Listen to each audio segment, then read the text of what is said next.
Hello दोस्तों, हमारी कहानी का नाम है जलन। मेरा नाम प्रिया है। मैं बहुत खुश थी कि मेरी शादी रवि से होने वाली है। शादी घर वालों की मर्ज़ी से ही तय हुई है।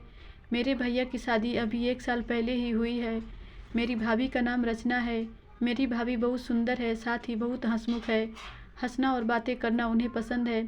जब से भाभी घर आई है, घर में एक अलग ही माहौल रहता है। मेरी भाभी से मेरी अच्छी बनती है, लेकिन एक बात की वजह से मुझे नहीं पता था कि मेरी सोच इतनी बदल जाएगी। एक दिन रवि जब घर आया था, तब मैं भाभी और रवि के साथ में एक कमरे में थे। हम लोग बैठे ऐसे ही बातें कर रहे थे। जैसा कि मैंने पहले ही बताया कि मेरी भाभी बहुत बातें और मजाक करती हैं। ऐसे ही बातों बातों में उन्होंने रवि से कह दिया कि आपने भी क्या देखकर इसे पसंद कर लिया।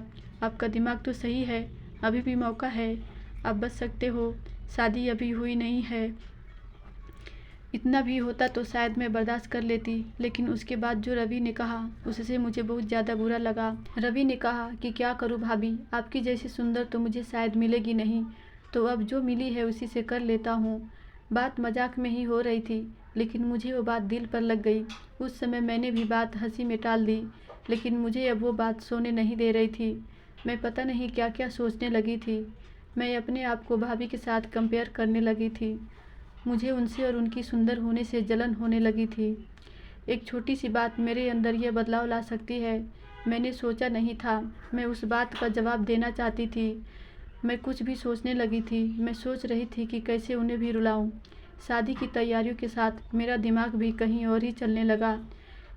एक दिन भाभी शॉपिंग करने मम्मी के साथ बाहर गई थी। घर में भैया थे। मैंने सोचा था कि भैया को कुछ ऐसा कहूँ जिससे इन दोनों के बीच में झगड़ा हो, थोड़ी कहा सुनी हो, भाभी थोड़ी परेशान हो।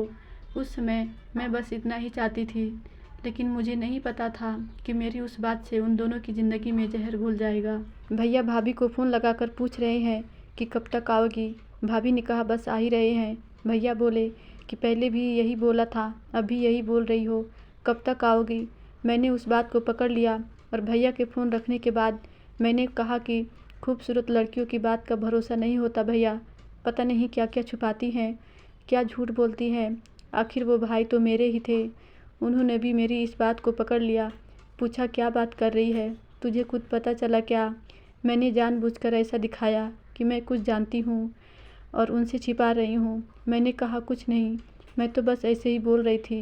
भैया ने फिर पूछा तो मैंने और ज़्यादा उन्हें परेशान किया।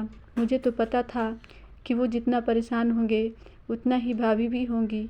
मैंने उन्हें ऐसे ही कहा कि भैया मैं क्या बताऊं, आप खुद समझदार हैं। वो बोले क्या मतलब, क्या बोलना चाहती है, ठीक से बता।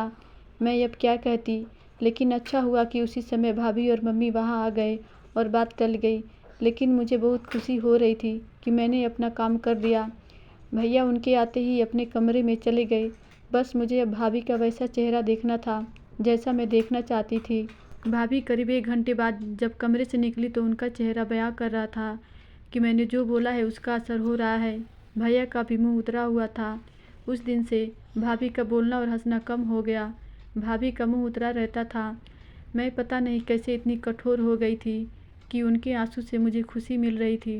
भैया और भाभी में सब कुछ ठीक नहीं है, इस बात का पता अब हमारे घर में सबको चल गया था। भाभी अब मुझसे भी बात नहीं कर रही थी, लेकिन मुझे बुरा नहीं लग रहा था। एक दिन भैया भाभी से किसी बात पर बिगड़ गए और सबके सामने उन्हें घर से जाने को कहने लगे। मम्मी और पापा ने कहा कि क्या हुआ, क्या बात कर रहा है, ऐसा क्या हुआ, लेकिन वो बोले कुछ नहीं। भाभी को वो बात बहुत बुरी लगी और वो घर से जाने लगी। मम्मी ने कहा कि शादी सर पर है, ऐसे कहाँ जा रही हो। भैया बोले उसे जाना है तो जाने दो। भाभी मेरी तरफ देख रही थी, लेकिन मुझे ना बुरा लग रहा था ना मैंने उन्हें रोका। भाभी अपने घर चली गई। शादी में सिर्फ 10 दिन बाकी थे और भाभी घर से चली गई। घर में मम्मी भैया और पापा को देखकर अब मुझे थोड़ा बुरा लगने लगा था, पर मैं अब कुछ नहीं कर सकती थी क्योंकि बात बहुत आगे निकल गई थी। सच बताऊँ तो बात इस हद तक चली जाएगी इसका मुझे भी अंदाज़ा नहीं था। शादी के समय बस सभी के मुंह उतरे हुए थे और इसका कारण मैं थी, लेकिन यह बात मैं कैसे बता सकती थी। भाभी को मम्मी ने फ़ोन किए, लेकिन वो नहीं आई। घर का माहौल ही बदल गया। भैया से सभी पूछ रहे थे कि ऐसा क्या हुआ, लेकिन वो भी कुछ बता नहीं रहे थे। घर की रौनक ही चली गई थी। शादी को 1 दिन बचा था और भाभी अचानक ही वापस आ गई। भाभी को देखकर मम्मी खुश थी। मैं अभी भी भाभी से बात नहीं कर रही थी। सोच रही थी किस मुँह से बात करूं। मेरी वजह से भाभी इतना परेशान जो हुई। भाभी खुद ही मेरे पास आई। मैंने बोला आप आ गई। वो बोली हाँ। मैंने सोचा कि अगर मैं नहीं आती तो तुम्हें तैयार कौन करता। भाभी ने ऐसा कहा तो मैं रोने लगी। भाभी ने कहा कि मुझे तुम्हारे भैया की बातों का इतना बुरा नहीं लगा। ठेस तो मुझे तुमने पहुंचाई। मैं घर से भी तुम्हारी वजह से गई थी। मैंने सोचा था कि तुम मुझे फ़ोन करके बुलाओगी, लेकिन तुमने ऐसा नहीं किया। मुझे नहीं पता तुमने ऐसा क्यों किया, लेकिन मैं तुम्हें एक बात समझाना चाहती हूँ। अब तुम्हारी शादी होने वाली है। तुम दूसरे घर जाओगी। कुछ ऐसा मत करना जिससे बाद में तुम्हें पछतावा हो।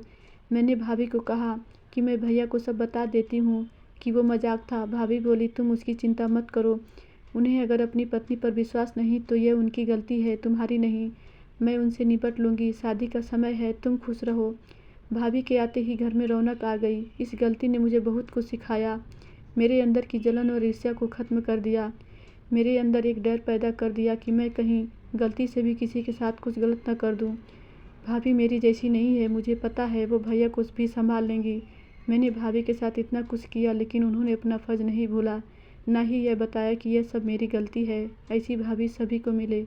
धन्यवाद दोस्तों। आशा करती हूँ ये कहानी आपको ज़रूर अच्छी लगी होगी।